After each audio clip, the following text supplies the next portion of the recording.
The Mexico tragedy continues. Over the past 5 years, nearly 60,000 people have died in the drug war. And the US has played a big part in it. An obscenely lucrative multi-billion-dollar arms trafficking business is alive and well.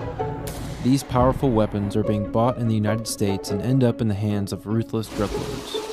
Around 70% of all firearms seized in Mexico and submitted for tracing come from the United States. Most gun sellers don't care. The more they sell, the more they profit. These are the facts. How can this be happening?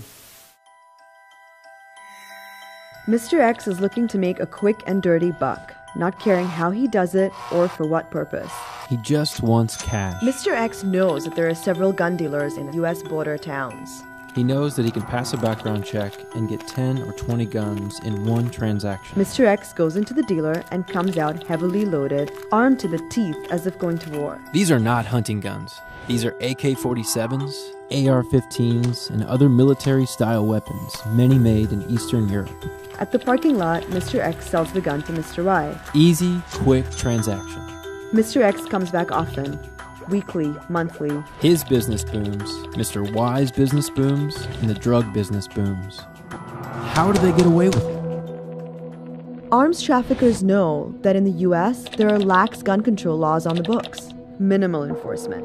There are more than 8,000 federally licensed firearms dealers in Texas, New Mexico, Arizona, and California. A multi-billion-dollar industry that lines the pockets of gun makers, gun importers, gun sellers, and drug cartels, and that has ended with an ongoing crisis and tragedy. At every turn, there's a buck made. At every corner, there's a profit. For example, U.S. gun manufacturer DPMS makes an average of 74,000 AR-type rifles a year. Then sells them legally for $889 each. That's about $65 million in sales for DPMS. That's a lot of money. And we're just talking about one company and one type of gun. This must stop today, and there is a way to stop it. President Obama has the authority to 1. Enforce the existing ban on the importation of military-style assault weapons. 2. Require gun dealers to report massive purchases of military-style weapons.